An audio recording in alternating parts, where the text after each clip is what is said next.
নমস্কার, নিউজ 18 বাংলায় আপনাদের সকলকে স্বাগত। ঘড়ির কাঁটায় ঠিক সন্ধ্যে ছটা মানে সময় জেলা থেকে সরাসরি আপনাদের সঙ্গে রয়েছে আমি সোনিয়া। আর শুরুতে নজর রাখতেই হচ্ছে যে খবরে, কারণ আবারও নিয়োগ। এবার রাজ্য সরকারের একাধিক দপ্তরে নিয়োগের সিদ্ধান্ত নেওয়া হয়েছে এবং শুধু সিদ্ধান্তই নেওয়া হয়নি, ছাড়পত্র পাওয়া গিয়েছে মন্ত্রিসভার বৈঠকে। এবার নিয়োগ হবে রাজ্য সরকারের একাধিক পদে। কোন কোন পদে কত নিয়োগ অবশ্যই জানার চেষ্টা করব, সোমরাজের কাছ থেকে জানবো। সোমরাজ রয়েছেন আমাদের সঙ্গে সরাসরি। সোমরাজ, কোন কোন দপ্তরে কত নিয়োগ হতে চলেছে?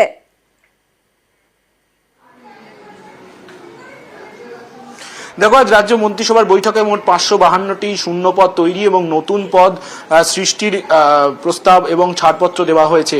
যেটা এখনো পর্যন্ত নবান্ন সূত্রে জানা যাচ্ছে যে রাজ্যের প্রাণী সম্পদ দপ্তরে 250টিরও বেশি শূন্য পদে নিয়োগের সিদ্ধান্ত নেওয়া হয়েছে। রাজ্যের স্বরাষ্ট্র দপ্তরে 100টিরও বেশি শূন্য পদে নিয়োগের সিদ্ধান্ত দেওয়া হয়েছে। তবে আরও একটি যেটা গুরুত্বপূর্ণ, যে রাজ্যে আবারও শিক্ষক নিয়োগের সিদ্ধান্ত নেওয়া হয়েছে আজ রাজ্য মন্ত্রিসভার বৈঠকে।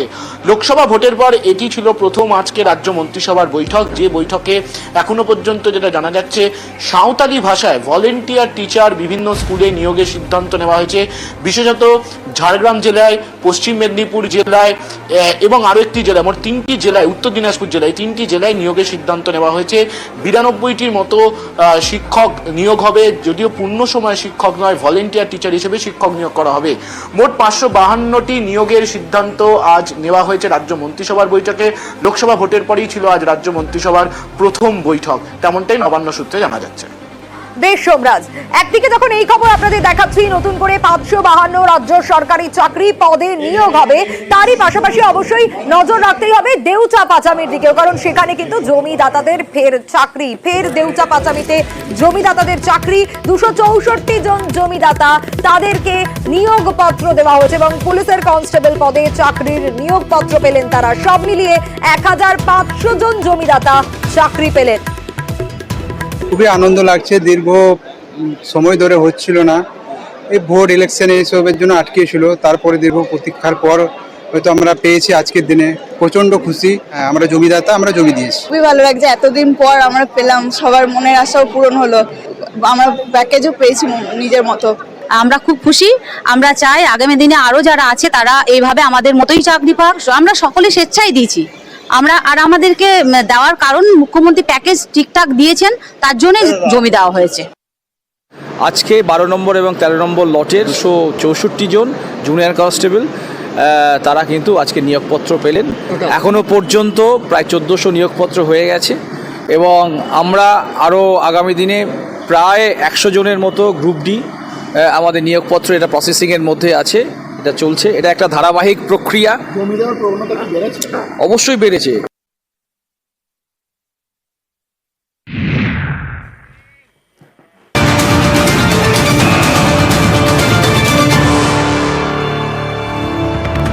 আর যে ব্রেকিং এ নজর রাখতেই হচ্ছে হকার এবং জবরদখল সমস্যা। বৈঠকে বসতে চলেছেন আবারও মমতা বন্দ্যোপাধ্যায়। আগামীকালই নবান্নে বৈঠক করবেন, ফের বৈঠক ডেকেছেন মুখ্যমন্ত্রী। আর এই বিষয় নিয়ে অবশ্যই জানার চেষ্টা করবো, কারণ জবরদখল সমস্যা এর আগেও আমরা দেখেছি বৈঠক হয়েছে। সোমরাজের কাছ থেকে জানবো, সোমরাজ, এর আগেও বৈঠক হয়েছে এবং আমরা দেখেছি যে কতটা ক্ষুব্ধ মমতা বন্দ্যোপাধ্যায়। দুর্নীতি বা কোনো বিষয়, ধরনের যে কোনো বিষয় জিরো টলারেন্সের কথা বলেছিলেন। আবার এই বৈঠকটা একটু জানতে চাইবো।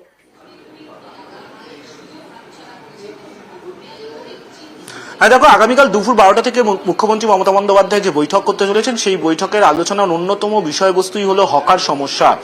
গত দুদিন ধরে কলকাতা পুলিশ সহ রাজ্য পুলিশ বিভিন্ন জায়গায় হকার উচ্ছেদ অভিযান করছে এবং সেই জায়গায় দাঁড়িয়ে আগামীকাল মুখ্যমন্ত্রী মমতা বন্দ্যোপাধ্যায় বিভিন্ন জেলার এসপি, বিভিন্ন জেলার জেলাশাসক, পুলিশের উচ্চপদস্থ আধিকারিক, বিভিন্ন থানার আইসি, ওসিদের ডেকেছেন।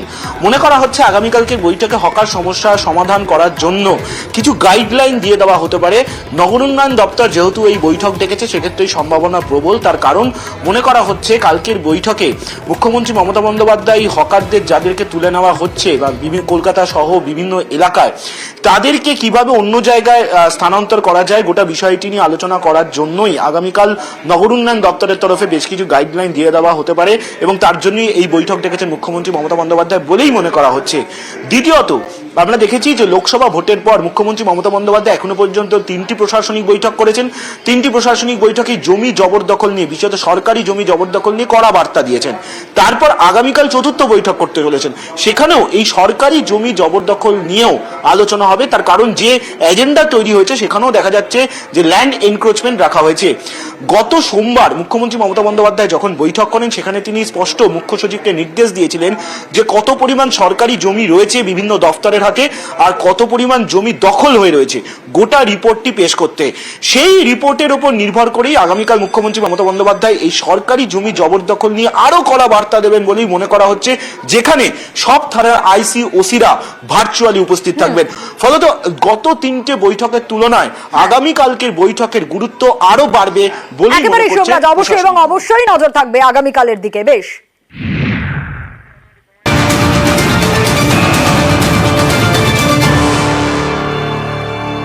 আর এই হকার এবং জবরদখল সমস্যা মমতা বন্দ্যোপাধ্যায় তো আবারও বৈঠক করবেন, কিন্তু মমতা বন্দ্যোপাধ্যায় এর আগে নির্দেশ দিয়েছেন আর তারপর দিকে দিকে কিন্তু একই ছবি দেখা গিয়েছে। শিলিগুড়ি, সেখানে কিন্তু উচ্ছেদ অভিযান শুরু হয়ে গিয়েছিল, সেই সকালের ছবিটাও আপনাদের দেখাচ্ছি। অন্যদিকে আলিপুরদুয়ারের ছবিও দেখাবো, তারই পাশাপাশি অবশ্যই সিউড়ির দিকেও আমরা নজর রাখবো এবং শিলিগুড়ির বিধান মার্কেটের ছবি আপনারা যেরকম দেখছেন সেরকম 3 দিকেই নজর রাখবো। একদিকে শিলিগুড়ির দিকে নজর রাখবো, শিলিগুড়ি থেকে পার্থ রয়েছে, আলিপুরদুয়ারের দিকে নজর রাখবো, রয়েছেন রাজকুমার, সিউড়ির দিকেও নজর রাখবো, রয়েছেন আরো এক প্রতিনিধি সুপ্রতিম আমাদের সঙ্গে। শুরুতেই শিলিগুড়ির দিকে একটু নজর রাখি। বিধান মার্কেটের যে ছবিটা আমরা আপনাদের দেখাচ্ছিলাম, পার্থ রয়েছেন আমাদের সঙ্গে। পার্থ, জবরদখল সমস্যা মমতা বন্দ্যোপাধ্যায় আবারও বৈঠক করবেন, কিন্তু এর আগে যে উচ্ছেদ অভিযানগুলো আমরা দেখছি সেই ছবিটা জানতে চাইবো। দেখো, তোমাকে জানি গত পরশু মুখ্যমন্ত্রী মমতা বন্দ্যোপাধ্যায় বৈঠক করে এবং তারপরে কিন্তু নড়ে চড়ে বসেছে পুলিশ প্রশাসনের কর্তারা। আজ আমরা দেখেছি শিলিগুড়ির মেয়র গৌতম দেব, তিনিও কিন্তু কয়েক দফায় বৈঠক করেন পুলিশ প্রশাসনের কর্তাদের সঙ্গে এবং তারপরে শিলিগুড়ির বিভিন্ন জায়গায় একযোগে, একদিকে উত্তরবঙ্গ মেডিকেল কলেজের ক্যাম্পাস, অন্যদিকে 10 নম্বর জাতীয় সড়ক অর্থাৎ সিটি সেন্টারের সামনে, তারপর শিলিগুড়ির বিধান রোড এবং গুরুংবস্তি, চারদিকে কিন্তু এই যারা বেআইনিভাবে দোকানঘর চালাচ্ছে, ব্যবসা চালাচ্ছে, কোথাও বা ফুটপাত দখল করে জবরদখল করে ব্যবসা চলছে, কোথাও বা সরকারি জমি দখল করে চলছে, একাধিকবার নোটিশ দেওয়া হয়। আমরা এর আগেও দেখছি বহুবার কিন্তু শিলিগুড়ি পৌরসভা থেকে অভিযান চালানো হয়, আবার 1-2 মাস পরে কিন্তু যে কেসে অর্থাৎ সমস্যা যে তিমিরে ছিল সেই তিমিরেই কিন্তু রয়ে আছে। তারপর আজ আবারও মুখ্যমন্ত্রীর নির্দেশের পর কিন্তু এই যে অভিযান, কিছুক্ষণ আগে আমরা যে ছবি এখন দর্শকরা দেখছেন বিধান রোডের ছবি, তার আগে 10 নম্বর জাতীয় সড়ক, এমনকি উত্তরবঙ্গ মেডিকেল কলেজ ক্যাম্পাস, সেসব চারদিকে কিন্তু আজ পুলিশ একযোগে অভিযানের নামে। এবং আজ কিন্তু আমরা যেটা দেখলাম, একদিকে যেমন সতর্ক করা হলো ব্যবসায়ীদের, অন্যদিকে তেমনি কড়া বার্তা দেওয়া হলো পুলিশ প্রশাসনের পক্ষ থেকে। অবশ্যই নজর থাকবে পার্থ। আমি তো হার্ট পেশেন্ট লোক, আমার তো বিমারি আছে, আমার ডেলি ওষুধ লাগে 100 টাকা কে, বহুত অসুবিধা। এরকম হাঁটাইলে তো আমরা মরে যাবো, তো সুসাইড করতে হবে। আমাদের তো হোল্ডিং নাম্বারের দোকান, আমাদের তো বাইরের দোকান না, আর আমাদের দোকান তো এখানে ছিল না, আমাদের দোকান তো আরো আগের থেকে ছিল, আমাদের তো রোডের উপরে ছিল, আস্তে আস্তে ভাঙতে ভাঙতে রোড ড্রেনের উপরে উঠিয়ে দিয়েছে। সেটা তো আমাদের ইয়ে না, বলে গেল শুনলাম। খুবই ভালো কাজ হচ্ছে, কারণ বিধান রোডের যে শিলিগুড়িতে যে আন্দাজে গাড়ি বেড়েছে, রোড কিন্তু বাড়েনি। এটা যেই প্রশাসনই আসুক, কেউ কিন্তু রোডের দিকে ধ্যান দিচ্ছে না।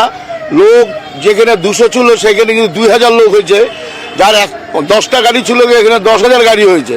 যারা ফুটপাতে বসে দোকানদারি করে খাচ্ছে তাদের উঠিয়ে দিচ্ছে। এটা আমরা তো এটা তো এতদিন দেখিনি, হঠাৎ করে মুখ্যমন্ত্রীর এই আলোচনার পর থেকে প্রশাসন থেকে চাপ বাড়িয়ে দিয়েছে। ঠিক আছে, চাপ বাড়াচ্ছে, এদের পুনর্বাসন দেওয়া হোক, এটাই আমি চাই। শিলিগুড়ির বিধান মার্কেট আশেপাশের এলাকার ছবিটা তো আপনারা দেখলেন। এবার আমরা আলিপুরদুয়ারের দিকে নজর রাখবো। রাজকুমার রয়েছেন আমাদের সঙ্গে। রাজকুমার, আলিপুরদুয়ারের পরিস্থিতি একটু জানতে চাইবো, কারণ এই যে জবরদখল, যারা ফুটপাত দখল করেছিলেন, সেই উচ্ছেদ অভিযান। দেখো, একদমই সেটা হচ্ছে একেবারে তেরে ফুরে নামা বলতে যা বোঝায়। আলিপুরদুয়ারে কিন্তু প্রশাসন একেবারে তেরে ফুরে নেমেছে এই হকার উচ্ছেদ এবং বেসরকারি যে বেআইনি যে জমি দখল সেগুলো উচ্ছেদ অভিযানে। একেবারে সকাল থেকে প্রথমে আলিপুরদুয়ার চৌপতি, তারপরে কলেজ হল, জংশন, সর্বত্র যে শহরের যে মূল সড়ক বক্সা ফিডার রোড, সেই বক্সা ফিডার রোডের 2 ধারে একেবারে হকার উচ্ছেদ করে দেওয়া হয়েছে। কিন্তু জানো যে আলিপুরদুয়ার একটি ছোট্ট শহর, এখানে আলাদা কোনো হকার জোন নেই, এখানে মানুষের কর্মসংস্থানেরও তেমন কিছু সুযোগ নেই। ফলে এই শহরের, এই ছোট্ট একটি শহরের এই যে হকার উচ্ছেদ আচমকা মুখ্যমন্ত্রীর নির্দেশের পর একেবারে তেড়ে ফুঁড়ে নামা, তা নিয়ে কিন্তু একেবারে মিশ্র প্রতিক্রিয়া দেখা গেছে। কারণ এই মানুষগুলো করবে কি, এই প্রশ্ন একেবারে এটাই সবথেকে বড় প্রশ্ন এই মুহূর্তে হয়ে দাঁড়াচ্ছে। কিন্তু ফুটপাত সেটাও তো একেবারে মুক্ত করতে হবে যাতে মানুষ চলাচল করতে পারে। এবার আমরা নজর রাখবো সিউড়ির দিকে, কারণ সিউড়ি থেকে সুপ্রতিম রয়েছেন আমাদের সঙ্গে। সুপ্রতিম, যে ছবিটা ধরা পড়ছে চারিদিকে মমতা বন্দ্যোপাধ্যায়ের ধমক, বৈঠক, আর তারপরে কিন্তু একের পর এক তৎপরতা, সিউড়ির ছবিটা একটু জানতে চাইবো। একদমই দেখো, বীরভূমের সিউড়ি পুরসভাও কিন্তু আজকে সকাল থেকে সিউড়ি পুর এলাকার যে সমস্ত সরকারি জায়গা দখল হয়েছিল সেগুলো কিন্তু উচ্ছেদ অভিযানের নামে আজ প্রথমত সিউড়ির যে মসজিদ মোড় এলাকা আছে সেই এলাকাতে কিন্তু উচ্ছেদ অভিযান হয় এবং সেখানে সিউড়ি পুরসভার চেয়ারম্যান উজ্জ্বল চট্টোপাধ্যায় সহ অন্যান্য কাউন্সিলরও কিন্তু সঙ্গে ছিল না, সঙ্গে ছিল বুলডোজার। অর্থাৎ যেখানেই তারা দেখছে যে কোথাও জায়গা দখল হয়ে রয়েছে বা ট্রেনের ওপর সেখানে নির্মাণ করে ব্যবসা চলছে, সেগুলো সঙ্গে সঙ্গে ভেঙে দেওয়া যায়। তবে বেশ কিছু নির্মাণ রয়েছে যেগুলো চট করে ভাঙা সম্ভব নয়, সেগুলোর জন্য কিন্তু মাইক লাগানো গাড়ি ব্যবহার হয়েছে এবং তারা কিন্তু বলতেই গেছে, সেখানে ঘোষণা হয়েছে যে তাদেরকে 72 ঘন্টা সময় দেওয়া হচ্ছে, তারপরেই কিন্তু তাদেরকে সেখান থেকে সরিয়ে নিতে হবে অথবা পুরসভা কিন্তু সেই নির্মাণ ভেঙে দেবে। তবে একটা সমস্যা যেটা অনেকেই বলছে যে এই যে হকার যাদেরকে সেখান থেকে তুলে দেওয়া হচ্ছে তারা সেখান থেকে গিয়ে থাকবে কোথায়, অর্থাৎ তাদের জন্য কোনো বিকল্প জায়গা ব্যবস্থা করা হচ্ছে। যদিও পুরসভা কিন্তু ইতিমধ্যে জোর দিচ্ছে যে সমস্ত রাস্তা দিয়ে অ্যাম্বুলেন্স বেরোয় বা সবচেয়ে বেশি যানজট হয় এই হকারদের জন্য, যাতে কোনো মতে সেটা না হয় সেই জন্য কিন্তু পুরসভা উচ্ছেদ অভিযানে নেমেছে। এবং শুধু আজই নয়, এবং সেই ছবিটাই কিন্তু আমরা দেখাচ্ছি। তারই পাশাপাশি আরো একটা ছবি আপনাদের দেখাবো, যে ছবি হলদিয়ার ছবি। হলদিয়ার তরফ থেকেও কিন্তু একেবারে পুরসভা তৎপর, সরকারি জমি দখল মুক্ত করতে তৎপরতা পুরসভার তরফ থেকে, সেই ছবিটাও আপনাদেরকে দেখাচ্ছি। দোকানদার বৃন্দ রয়েছেন আপনাদের কাছে আগামী শুক্রবার 28 তারিখের মধ্যে সেন্ট্রাল বাস স্ট্যান্ড প্রাচীরের চারপাশে যে সমস্ত দোকানগুলি রয়েছে তারপরেই তৎপরতা দেখা যাচ্ছে হলদিয়া। সেই ছবিটাই আপনারা দেখছেন 29 নম্বর ওয়ার্ডের টাউনশিপ বাস টার্মিনাস, সেই এলাকাতে রীতিমতো মাইকিং করা হচ্ছে।